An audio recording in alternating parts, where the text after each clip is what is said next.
ಶೃಂಗೇರಿಯಲ್ಲಿ 1 ತಿಂಗಳು ಇದ್ದು ನೀವು ಆರಾಮಾಗಿದ್ರಿ ಅಂತಂದರೆ 1 ವರ್ಷ ಆಯಸ್ ಜಾಸ್ತಿ ಮಾಡ್ಕೊಂಡು ಹೋಗ್ಬಿಡ್ತೀಯ. ನಮ್ಮ ಹಳ್ಳಿಯನ್ನು ಈ ಸ್ಟ್ಯಾಂಡರ್ಡ್ಸ್ಗೆ ಡೆವಲಪ್ ಮಾಡ್ಬೋದಾ? ನಾವು ಕನಸು ಕಾಣದೆ ಎಲ್ಲ ಕನಸುಗಳು ಬೆಂಗಳೂರಲ್ಲಿ ಹುಟ್ಟುತ್ತವೆ ಅಂತ ತಿಳ್ಕೊಂಡಿದ್ರೆ ಡೆಫಿನೆಟ್ಲಿ ಸಾಧ್ಯ ಆಗೋದಿಲ್ಲ. ನೀವು ಭಾಳ ಗಂಭೀರವಾದ್ದೇ ಮಾತಾಡ್ತಿದ್ದೀರಾ. Let me discuss with them first. ಪರಿಸರವನ್ನು ಕಳ್ಕೊಂಡ್ವಿ. She has a valid point. ನಾನು ಅದನ್ನು ಹೇಳಿದೆ, ಎಂಥ ಕೆಟ್ಟ ಗಾಳಿ. ನಾನು ಡೆಲ್ಲಿಗೆ ಹೋಗ್ತೀನಲ್ಲ, ಯಾವಾಗಲೂ ಇತ್ತೀಚೆಗೆ ಡೆಲ್ಲಿಗೆ ಹೋಗಿದ್ದೆ.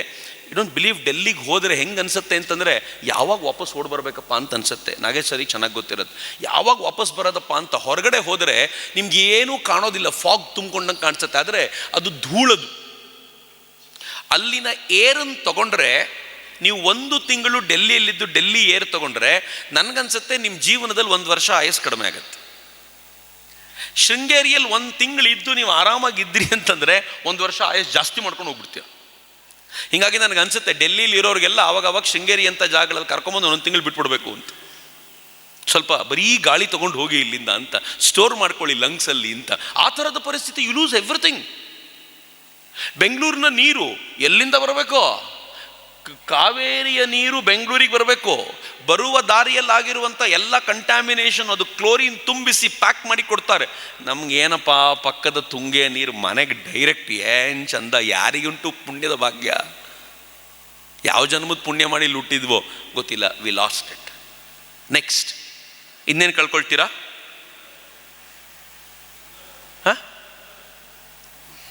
ಸಂತೋಷ ಕಳ್ಕೊಂಡ್ಬಿಟ್ವಿ. ಬಟ್ ಹೀ ಸೇಸ್ ಅಲ್ಲಿ ಮಾಲ್ ಇದೆ, ಅಲ್ಲಿ PVR ಇದೆ, ಐನಾಕ್ಸ್ ಇದೆ, ಮತ್ತು ನೀನು ನೋಡಿದ್ರೆ ಸಂತೋಷವನ್ನೇ ಕಳ್ಕೊಂಡ್ಬಿಟ್ಟೆ ಅಂದರೆ ಹೆಂಗೆ? ಮಾಲ್ ಭಾಳ ಚೆನ್ನಾಗಿರುತ್ತೆ. ಯಾರಿಗೆ ಗೊತ್ತಾ? ಶೃಂಗೇರಿಯಿಂದ 1 ಸಲ ಬೆಂಗಳೂರಿಗೆ ಹೋಗ್ತೀವಲ್ಲ, ಮಾಲ್ ಭಾಳ ಚೆನ್ನಾಗಿರುತ್ತೆ. ಆದರೆ ಪ್ರತಿ ವೀಕೆಂಡಲ್ಲಿ ಮಾಲಿಗೆ ಹೋಗೋನಿಗೆ ಎಷ್ಟು ಅಸಹ್ಯ ಅನಿಸುತ್ತೆ ಅಂತಂದರೆ, ಒಳಗೆ ಹೋದ ತಕ್ಷಣ ಆರ್ಟಿಫಿಷಿಯಲ್ ಜಗತ್ತನ್ನು ನೋಡಿ ನೋಡಿ ನೋಡಿ ನೋಡಿ ಏನು ಮಾಡ್ತಾರೆ ಗೊತ್ತಾ?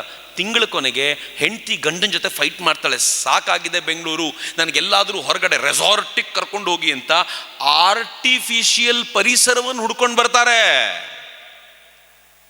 ಆ್ಯಂಡ್ ನೀವು ಅದ್ಭುತವಾಗಿರುವಂಥ ಪರಿಸರದ ನಡುವೆ ಇದ್ದೀರಾ. ನಾನೀಗ ಶಂಕರ ಬೆಟ್ಟವನ್ನು ಹತ್ಕೊಂಡು ನೋಡ್ಕೊಂಡು ಬಂದೆ. ವಾ, 360 ಡಿಗ್ರಿ ವ್ಯೂ, ಏನು ಚಂದ ಇದೆಯಪ್ಪ. ಮತ್ತು ಎಷ್ಟು ನ್ಯಾಚುರಲ್ ಆಗಿದೆ. ಅಲ್ಲಿ ನ್ಯಾಚುರಲ್ ಅಲ್ಲದೆ ಇರೋದು ಏನಾದರೂ ಇದ್ದರೆ ಅದು ಕಾಂಕ್ರೀಟಿಂದ ಕಟ್ಟಿರೋ ಕಟ್ಟಡ. ಅದು ನಮಗೋಸ್ಕರ ಮೇಲೆ ಹತ್ಕೊಂಡು ನೋಡ್ರಪ್ಪ ಒಂದ್ಸಲ ಅಂತ. ಎಷ್ಟು ಚೆನ್ನಾಗಿದೆ. ಯು ಲಾಸ್ಟ್ ಎವ್ರಿಥಿಂಗ್ ಅಲ್ಲ. ಮತ್ತು ಮಜಾ ಏನು ಗೊತ್ತಾ? PVR ಐನಾಕ್ಸ್ 1 ಸಲ ಕಟ್ಟಿದ ಮೇಲೆ ಇನ್ನು ಬದಲಾಗಲ್ಲ. ನಾನು ಚಾಲೆಂಜ್ ಮಾಡ್ತೀನಿ ನಿಮಗೆ, ಪ್ರತಿನಿತ್ಯ ಆ ಗುಡ್ಡ ಹತ್ತಿ ಮೇಲೆ ನೀವು ಸೂರ್ಯಾಸ್ತವನ್ನು ನೋಡಿ. ಎವ್ರಿ ಡೇ ಸೂರ್ಯಾಸ್ತ ಚೇಂಜ್ ಇರುತ್ತೆ. I challenge. Every day change ಇರುತ್ತೆ. ಕಲರ್ ಚೇಂಜ್ ಇರುತ್ತೆ, ಅದರ ಟೆಕ್ಸ್ಚರ್ ಚೇಂಜ್ ಇರುತ್ತೆ. ಪ್ರತಿ ದಿನ ಒಂದು ಹೊಸತನ್ನು ಕೊಡ್ತಾ ಇರುತ್ತೆ. ಒಂದಿನ ಸೂರ್ಯ ಕಾಣಲ್ಲ, ಮೋಡ ಅಡ್ಡ ಬಂದಿರುತ್ತೆ. ಮತ್ತೊಂದಿನ ಎವ್ರಿ ಡೇ ಒಂದು ಅದ್ಭುತವಾಗಿರುವ ಲೋಕವನ್ನು ಕರುಣಿಸುತ್ತೆ. ಬೆಂಗಳೂರಿನಲ್ಲಿರೋರಿಗೆ ನೋಡಿದ್ದನ್ನೇ ನೋಡಿ ಸಾಯುವವನವನು ನೀವು ಪ್ರತಿನಿತ್ಯ ಹೊಸತನ್ನು ನೋಡೋದು ಏನು ಚಂದಪ್ಪ.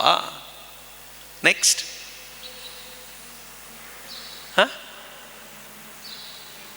ಹೆಲ್ತ್. ಅಫ್ಕೋರ್ಸ್ ಹೆಲ್ತ್ ಹಾಳಾಗೋಗುತ್ತೆ. ನಾನು ಇನ್ನೊಂದು ಗಂಭೀರವಾದ ಹೇಳ, ನೀವು ಯಾರೋ ಅದ್ರ ಬಗ್ಗೆ ಯೋಚನೆ ಮಾಡ್ತಿಲ್ಲ. ನಮ್ಮ ಟೆಂಪಲ್ ಕಳೆದೋಗ್ಬಿಡಲ್ವಾ? Don't you think?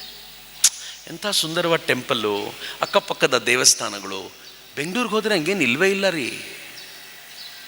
ನಮ್ಮ ಕಲ್ಚರು ಇಲ್ಲಿ ಬೆಳಗ್ಗೆ ಎದ್ದ ತಕ್ಷಣ ಯಾರಾದರೂ ಸಿಕ್ಕಿದ್ರೆ ನಾವು ಮಾತನಾಡಿಸೋದು, ಮನೆ ಹೊರಗಡೆ ನೀರು ಹಾಕ್ಬಿಟ್ಟು ಒಂದು ಸ್ವಲ್ಪ ನೀರು ಹಾಕ್ಬಿಟ್ಟು ಅದಕ್ಕೊಂದು ರಂಗೋಲಿ ಬರೆದು, ಯಾರಾದರೂ ಬರೋರು ಆ ರಂಗೋಲಿ ನೋಡಿ, ವಾ ಎಷ್ಟು ಚೆನ್ನಾಗಿದೆ ರಂಗೋಲಿ ಅಂತಂದರೆ, ಒಳಗೆ ರಂಗೋಲಿ ಹಾಕೋಳು ಕಾಲರ್ ಟೈಟ್, ವಾ ನಾನೇ ಹಾಕಿದ್ದೆ, ಎಷ್ಟು ಖುಷಿ ಆಯ್ತು ಎಲ್ರಿಗೂ ಅಂತ. ಏನು ಚೆನ್ನಾಗಿದೆ. ಬೆಂಗಳೂರಲ್ಲಿ ಇದು ಯಾವುದೂ ಇಲ್ಲವೇ ಇಲ್ಲ. ರಂಗೋಲಿ ಹಾಕೋಕ್ಕೆ ಜಾಗ ಇರಲಿ, ನಿಮಗೆ ಮನೆ ಎದುರಿಗೆ ನಡ್ಕೊಂಡು ಹೋಗ್ಲಿಕ್ಕೆ ಜಾಗ ಸಿಕ್ಕಿದ್ರೆ ಸಾಕು ಪುಣ್ಯ ಅಂತ ಹೇಳೋ ಕಾಲಕ್ಕೆ ನಮ್ಮ ಕಲ್ಚರ್ರೇ ಸತ್ತೋಯ್ತಲ್ಲ. ಡೋಂಟ್ ಯು ಥಿಂಕ್ ನಾವು ಎಷ್ಟು ದೂರ ಆಗ್ಬಿಡ್ತೀವಿ ಅಂತ? ನಾವು ಎಷ್ಟರ ಮಟ್ಟಿಗೆ ಪೀಸ್ಫುಲ್ನೆಸ್ ಕಳ್ಕೊಂಡ್ಬಿಟ್ವಿ ಅಂತಂದರೆ ಇದೆಲ್ಲ ಬಹಳ ಗಂಭೀರವಾಗಿರುವಂಥ ಸಂಗತಿ. ಆದರೆ ಈಗಿರೋ ಪ್ರಶ್ನೆ, ನಮ್ಮ ಹಳ್ಳಿಯನ್ನು ಈ ಸ್ಟ್ಯಾಂಡರ್ಡ್ಸ್ಗೆ ಡೆವಲಪ್ ಮಾಡ್ಬೋದಾ? ಏನನ್ಸುತ್ತೆ ನಿಮಗೆ? ಏನನ್ಸುತ್ತೆ? ವಿ ಕೆನಾಟ್ ಡೂ, ಮಾಡಲಿಕ್ಕಾಗೋದಿಲ್ಲ ಅಂತ. I will explain you. ನಾನೊಂದ್ಸಲ ಒಂದು ಹಳ್ಳಿಗೆ ಹೋಗಿದ್ದೆ. ನೀವು ನೋಡಬೇಕು ಅದನ್ನು. ಇಫ್ ಪಾಸಿಬಲ್ ಕರ್ಕೊಂಡು ಹೋಗಬೇಕು ಸರ್, ಈ ಮಕ್ಕಳನ್ನಂಥ ಹಳ್ಳಿಗಳಿಗೆ ಕರ್ಕೊಂಡು ಹೋಗಬೇಕು. ಭಾಳ ದೂರ ಅಲ್ಲ, ಬೆಳಗಾವಿ ಹತ್ತಿರ ಶಿರುಗುಪ್ಪಿ ಅಂತ ಒಂದು ಹಳ್ಳಿ. ನಾನು ಆ ಹಳ್ಳಿನ ಹುಡ್ಕೊಂಡು ಹೋದೆ. ಯಾವುದೋ ಒಂದು ಪತ್ರಿಕೆಯಲ್ಲಿ ರಿಪೋರ್ಟ್ ಓದಿದ್ದೆ, ಹುಡ್ಕೊಂಡು ಹೋದೆ.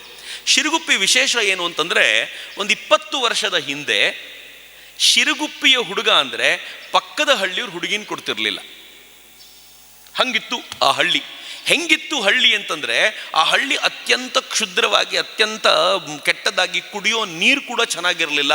ಈ ಹಳ್ಳಿಗೆ ನನ್ನ ಹೆಣ್ಮಗಳನ್ನು ಕೊಟ್ಟರೆ ಅವಳದ್ದು ಹೆಲ್ತ್ ಹಾಳಾಗಿ ಹೋಗುತ್ತೆ ಅಂತ ಯಾರೂ ಕೊಡ್ತಿರಲಿಲ್ಲ. ಅದಾದ ನಂತರ ಅವ್ರು ಏನು ಮಾಡಿದರು, ಈ ಊರಿನವರೆಲ್ಲ ಸೇರಿ, ತರುಣರು, ಹೊಸ ಪೀಳಿಗೆ ಹುಡುಗರು ಸೇರಿ ನಮ್ಮ ಹಳ್ಳಿನ ಚಂದ ಮಾಡಬೇಕು ಅಂತ ನಿಶ್ಚಯ ಮಾಡಿದರು. ಮೊದಲು ಏನು ಮಾಡಿದರು ಗೊತ್ತಾ, ಅವಿರೋಧವಾಗಿ ನಮ್ಮ ಹಳ್ಳಿಗೆ ಒಬ್ಬ ಅಧ್ಯಕ್ಷನನ್ನು ಆಯ್ಕೆ ಮಾಡ್ಕೋಬೇಕು ಅಂತ ಆಯ್ಕೆ ಮಾಡಿದರು.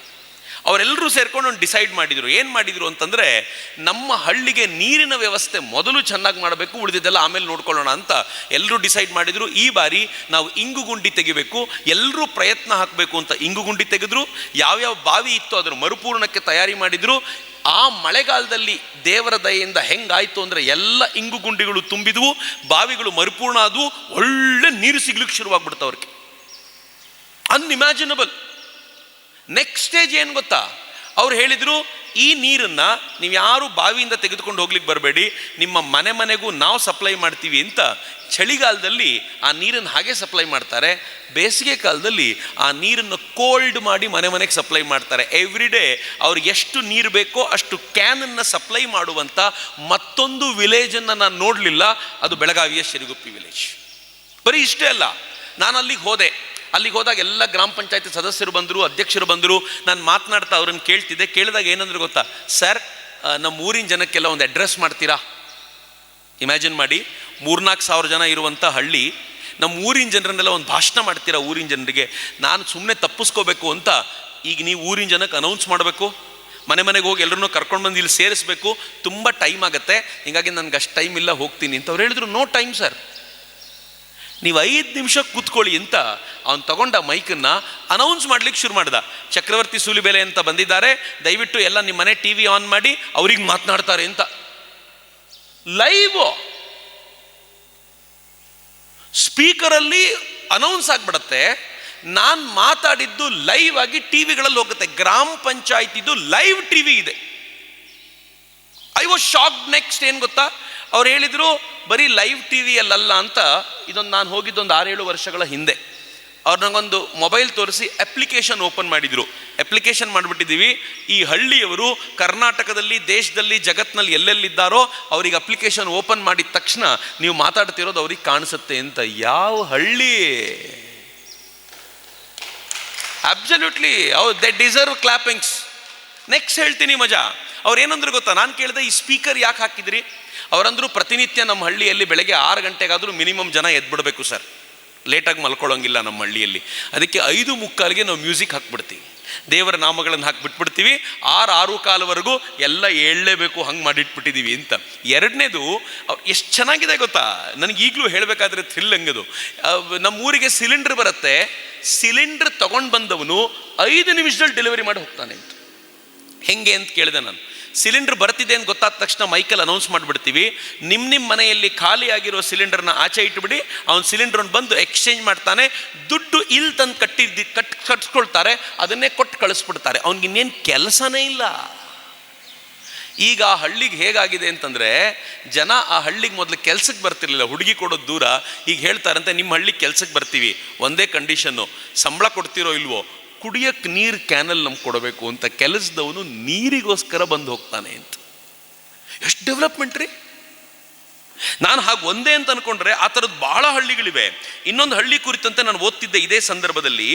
ಒಂದು ಹಿವ್ರೆ ಬಜಾರ್ ಅಂತ, ಗುಜರಾತ್, ಮಹಾರಾಷ್ಟ್ರದಲ್ಲಿ ಹಿವ್ರೆ ಬಜಾರ್ ಹಳ್ಳಿ, ಸೇಮ್ ಕೇಸ್. ಆ ಹಳ್ಳಿನ ಕಂಡ್ರೆ ಹೆಂಗಿತ್ತು ಪರಿಸ್ಥಿತಿ ಅಂತಂದರೆ, 1980-90ರಲ್ಲಿ ನೀರಿನ ಕೊರತೆ ಇತ್ತು, ಸಿಕ್ಕಾಪಟ್ಟೆ ಅಪರಾಧ ಇತ್ತು, ಸಿಕ್ಕಾಪಟ್ಟೆ ಕುಡುಕರು. ಒಂದು ಪುಟ್ಟ ಹಳ್ಳಿ, 1250 ಜನಸಂಖ್ಯೆ, 22 ಕುಡುಕರ ಅಂಗಡಿಗಳು, ಶರಾಬು ಅಂಗಡಿ 22 ಇತ್ತು. ಎಲ್ಲರೂ ದುಡಿಯೋದು ಪರ್ ಮಂತ್, ಅವ್ರು ಅವ್ರು ದುಡಿಯೋದು 800ರಿಂದ 850 ರೂಪಾಯಿ, ನಾಟ್ ಮೋರ್ ದೆನ್ ದಟ್. 850 ರೂಪಾಯಿ ದುಡಿಮೆ ಇತ್ತು. ಅದ್ರಲ್ಲಿ ಬಹುತೇಕ ಹಣವನ್ನು ಅವರು ಕುಡಿತಕ್ಕೆ ಖರ್ಚು ಮಾಡಿಬಿಡ್ತಿದ್ರು. ಹೀಗಾಗಿ ಯೂತ್ಸ್ ಎಲ್ಲ ಊರು ಬಿಟ್ಟು ಹೋಗ್ಬಿಟ್ಟಿದ್ರು. ಏನು ಮಾಡಬೇಕು ಅಂತ ಗೊತ್ತಾಗದೆ 90ರ ದಶಕದಲ್ಲಿ ಪೂರ್ತಿ ಸತ್ತೋಗಿತ್ತು ಹಳ್ಳಿ.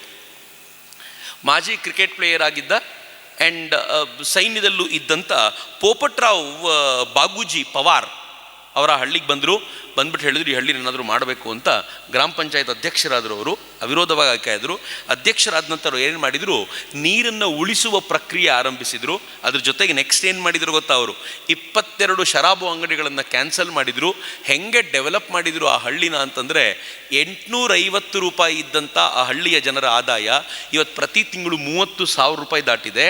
ಮತ್ತು ಭಾರತದಲ್ಲಿ ಅತಿ ಹೆಚ್ಚು ಮಿಲಿಯನೇರ್ಗಳಿರುವಂಥ ಹಳ್ಳಿ ಆ ಹಳ್ಳಿ ಅಂತಾಗಿದೆ. ಮಿಲಿಯನೇರ್ಗಳ್ರಿ, ಲಕ್ಷಾಧೀಶ್ವರರು. ಆ ಹಳ್ಳಿ ಹೆಂಗಾಗಿದೆ ಅಂತಂದರೆ, ಉದ್ಯೋಗಗಳ ಸೃಷ್ಟಿ ಆ ಹಳ್ಳಿಯಲ್ಲಿ ಎಷ್ಟಾಗುತ್ತೆ ಅಂದರೆ, ಯಾರ್ಯಾರು ಊರು ಬಿಟ್ಟು ಹೋಗಿದ್ರೋ ಅವರೆಲ್ಲರೂ ವಾಪಸ್ ಊರಿಗೆ ಬಂದಿದ್ದಾರೆ. ಫ್ಲರಿಶ್ ಆಗಿದೆ ಆ ಊರು. ಈ ದೇಶ ಪೋಪಟ್ರಾವ್ ಅವರನ್ನ ತಾವು ಹುಡುಕಿ ಪದ್ಮಶ್ರೀ ಕೊಡೋ ಮಟ್ಟಿಗೆ ಆ ವ್ಯಕ್ತಿ ಕೆಲಸ ಮಾಡಿದ್ದಾನೆ ಅಂತಂದರೆ, ಒಂದು ಹಳ್ಳಿ ಎಂಥ ಮ್ಯಾಜಿಕ್ ಮಾಡುವುದು.